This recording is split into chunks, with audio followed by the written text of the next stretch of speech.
नमस्ते प्रिय छात्र, कैसे हैं आप सब। आगे के वीडियो में हमने कक्षा 8 विषय हिंदी पहले इकाई पत्र एवं डायरी में हमने पहले 2 वीडियो में देखा कि कितने प्रकार के पत्र होते हैं। तो कई प्रकार के पत्र होते हैं क्योंकि सभी जगहों पर एक तरह का पत्र नहीं चलता।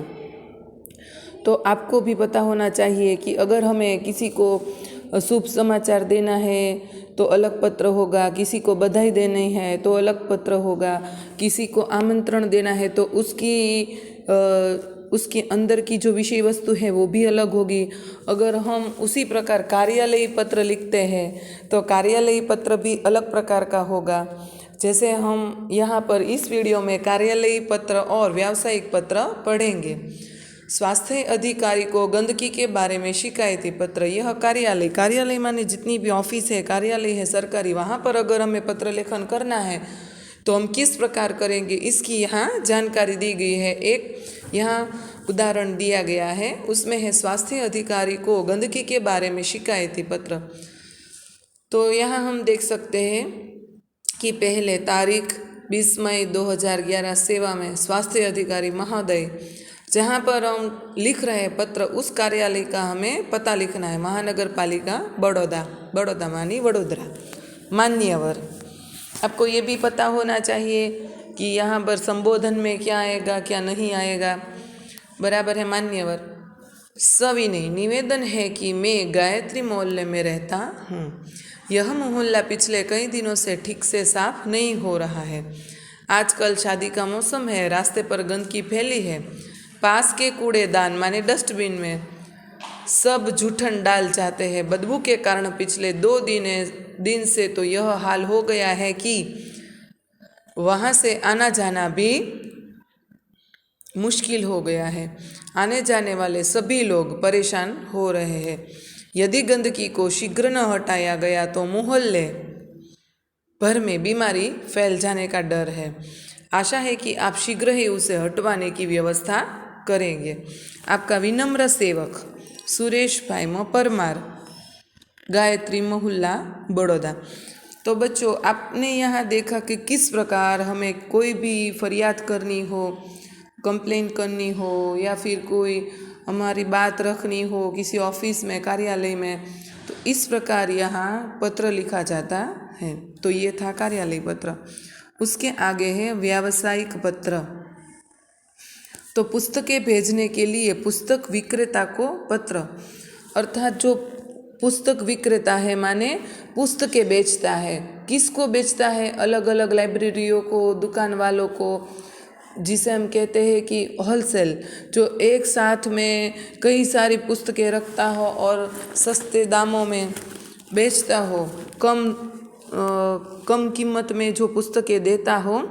बराबर है। ऐसे पुस्तक विक्रेता है, उसके पास से जो हम पुस्तकें लाइब्रेरी वाले माने पुस्तकालय वाले मंगाते हैं, दूसरे दुकानदार मंगाते हैं, तो उसको किस प्रकार से पत्र लिखा जाता है। आज तो मोबाइल के युग में हम देख सकते हैं कि ईमेल द्वारा या फिर व्हाट्सएप द्वारा या फिर मैसेजेस द्वारा हम यह काम कर सकते हैं। पर कई जगहों पर हम देख सकते हैं कि ये टेक्नोलॉजी भी काम में कम आती है। जहाँ पर पत्र लिखना आवश्यक है वहाँ तो हमें लिखना ही पड़ेगा।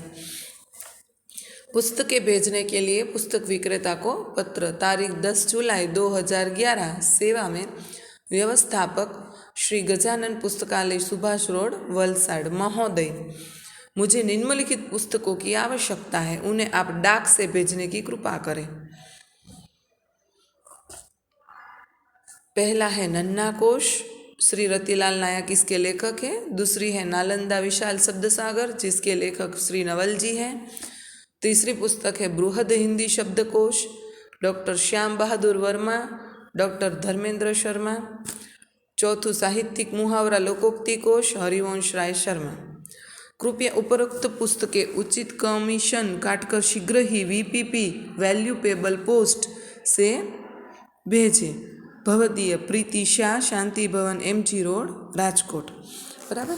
इस प्रकार आपने देखा है कि यहाँ किस प्रकार पुस्तकें मंगवानी है तो किस प्रकार पत्र लिखा जाता है।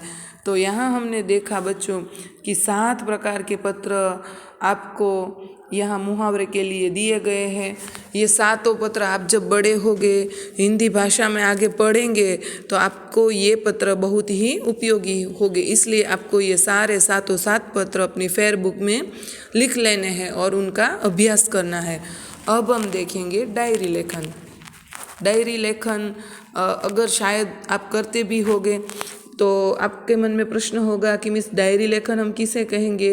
डायरी लेखन का अर्थ है हम रोज बरोज की घटनाएं कि सुबह से उठकर रात को सोने तक हमने क्या किया, हमारे मन में कौन कौन से विचार आए, किस वस्तु या विषय पर विचार आए, उसका सारा हम लेखा जोखा जिसमें रखते हैं उसे कहते हैं डायरी लेखन। हाँ, डायरी लेखन में कभी असत्य नहीं होता है, सत्य ही होता है।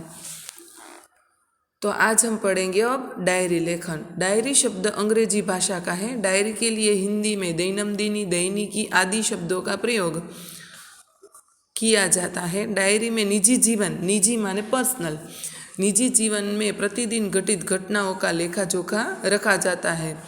डायरी के पढ़ने से किसी व्यक्ति के जीवन में घटित घटनाओं, कार्यों या तथ्यों की जानकारी प्राप्त होती है। डायरी में व्यक्ति घटित घटनाओं के साथ साथ अपने मन में उठी प्रतिक्रियाओं की अभिव्यक्ति भी अंकित करता है, इसीलिए उसमें वैयक्तिकता होती है। डायरी प्रतिदिन, साप्ताहिक, पाक्षिक या मासिक लिखी जा सकती है, अर्थात आप रोज भी लिख सकते हैं या आप हफ्ते की भी लिख सकते हैं, हफ्ता माने 1 वीक, या आप 15 दिन की लिख सकते हैं, पाक्षिक, या मासिक माने महीने की भी लिख सकते हैं। पर उसमें जो भी होता है वो वैयक्तिक खुद का होता है, उसमें मन के विचार होते हैं और वो सत्य होते हैं। डायरी लेखन की विशेषता क्या है, हमें डायरी लेखन में क्या देखने को मिलता है। डायरी लेखन में निम्नलिखित गुण होने आवश्यक है, तो ही डायरी लेखन सही मायने में सही होगा। डायरी लेखन में क्रमबद्धता होनी चाहिए।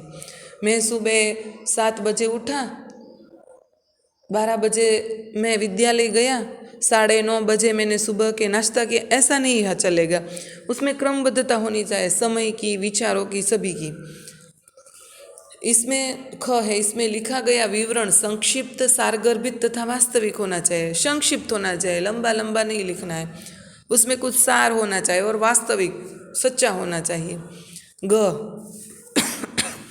डायरी लेखन में स्थान, तिथि माने कौन से जगह पर आप हो, तिथि माने कौन सी तिथि थी, घटना या तथ्य का स्पष्ट रूप से उल्लेख होना आवश्यक है।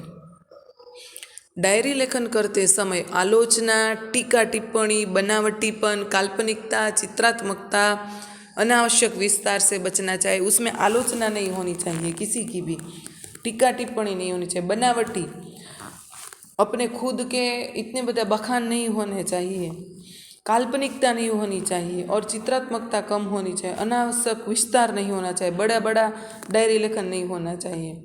अब डायरी लेखन से हमें लाभ क्या होता है, तो इससे जीवन में घटी घटनाओं की जानकारी प्राप्त होती है। अगर हफ्ते पहले मेरे जीवन में क्या घटा था, कौन सी बात मेरे मन में आई थी, इन सब बातों का आपको डायरी लेखन से पता चलता है। डायरी में तथ्यों का उल्लेख रहता है, इसी कारण व्यक्ति दिन भर जो अच्छे बुरे काम करता है उसका उल्लेख भी रहता है। इसमें शनै शनै बुराइयों से बचा जा सकता है, बराबर। शनै शनै माने ज़्यादा तौर पर हम बुराइयों से बच सकते हैं, क्योंकि अगर हमें डायरी में अच्छा लिखना है तो हम अच्छा ही जीवन जीने का प्रयत्न करेंगे, तो ही हम डायरी लेखन सच्ची कर सकेंगे। ग डायरी ही ऐसा दस्तावेज है जिसे पढ़कर किसी व्यक्ति के जीवन के पिछले अनुभवों तथा घटनाओं की जानकारी, और वह भी संबंधित व्यक्ति के शब्दों में, अर्थात जो व्यक्ति लिखता है उसी व्यक्ति के शब्दों में प्राप्त की जाती है। डायरी लेखन के उदाहरण, यहाँ पर आपको डायरी लेखन के 2 उदाहरण दिए गए, वो हम पढ़ते हैं कि डायरी लेखन कैसे किया जा सकता है। अपने नए विद्यालय के पहले दिन की घटनाओं को अपनी डायरी में लिखिए। तो किसी विद्यार्थी ने अपनी डायरी में पहले दिन का यहाँ अनुभव लिखा है घटना का। 7 अगस्त 2011 जामनगर। आज नए विद्यालय में मेरा पहला दिन था। मन में विभिन्न प्रकार के विचारों की उथल पथल चल रही थी तथा अनेक अनजानी आशंकाएं अनायास ही मुझे डरा रही थी। देखो, उस विद्यार्थी के मन में क्या क्या चल रहा था वो उसने यहाँ लिखा है। 9 बजे पिताजी के साथ मैं अपने नए विद्यालय आदर्श मंदिर में पहुँचा। प्रधानाचार्य कक्ष में जाने पर उन्होंने मुझसे कुछ प्रश्न किए जिनके उत्तर मैंने दे दिए। मेरे उत्तरों से वे संतुष्ट नजर आए। उन्होंने मुझे प्रवेश के लिए निर्धारित फॉर्म दे दिया। फॉर्म। मन को राहत मिली। थोड़ी ही देर में शुल्क आदि जमा करवाने के बाद, शुल्क माने फीस, मैं अपनी नई कक्षा में पहुंच गया। अपने नए दोस्तों, अध्यापकों और आचार्य से मिलकर ऐसा नहीं लगा कि मैं नए विद्यालय में आ गया हूँ। इतना यहाँ विचार विद्यार्थी ने प्रस्तुत किया है कि उसके मन में पहले विद्यालय के दिन का कैसा प्रभाव रहा, क्या घटित हुआ। बराबर, इस प्रकार यहाँ डायरी लेखन का एक उदाहरण दिया गया है। दूसरा है वार्षिक परीक्षा के एक दिन पूर्व के अनुभव को अपनी डायरी में लिखिए कि वार्षिक परीक्षा थी, उसके आगे के दिन का मेरा अनुभव कैसा था। तो उसका एक विद्यार्थी ने यहाँ डायरी लेखन किया है। 5 अप्रैल 2012 राजकोट। कल वार्षिक परीक्षा का पहला दिन है। रात्रि के 1 बज गए परंतु नींद नहीं आ रही है। कल विज्ञान और टेक्नोलॉजी विषय की परीक्षा है। यद्यपि सब कुछ दोहरा लिया माने याद कर लिया है, तथापि मन में अजीब सा भय है। अचानक पिताजी मेरे कमरे में आए। मुझे जगा हुआ देखकर ढाढ़स बंधाया। ढाढ़स माने आश्वासन बंधाया और बिस्तर पर लेटने को कहा। बत्ती बंद, बत्ती माने लाइट, बंद कर दी। बिस्तर पर पड़े पड़े भी नींद नहीं आ रही। पिताजी के चले जाने पर टेबल लैंप जलाया और पुस्तक के पन्ने पुनः पलटने लगा। पुनः माने फरी थी, फिर से पुनः पलटने लगा। थोड़ी देर में थककर बिस्तर पर पुनः लेट गया और न जाने कब नींद आ गई। ये परीक्षा के अगली रात का विद्यार्थी ने वर्णन किया है कि कैसा हाल रहा। तो ये है डायरी लेखन बच्चों। तो इस प्रकार यहाँ डायरी लेखन किया जाता है। बराबर है। तो बच्चों देखा आपने यहाँ किस प्रकार डायरी लेखन किया गया है। बराबर है। डायरी लेखन में वास्तविकता होनी चाहिए। तो यहाँ पर हमारी जो पहली इकाई है पत्र एवं डायरी वो समाप्त होती है। आपको अपनी फेयरबुक में 7 पत्र लिखने हैं। डायरी लेखन के ये दोनों उदाहरण लिखने हैं। और हाँ, डायरी लेखन के बारे में आपको यहाँ जो विशेषताएं, लेखन के लाभ, ये लिखने की ज़रूरत नहीं है। हाँ, पर उदाहरण आपको अवश्य लिखने हैं। बराबर है। आगे की वीडियो में अब हम स्वाध्याय और अभ्यास की चर्चा करेंगे। तब तक के लिए बाय बाय। घर में रहिए, सुरक्षित रहिए।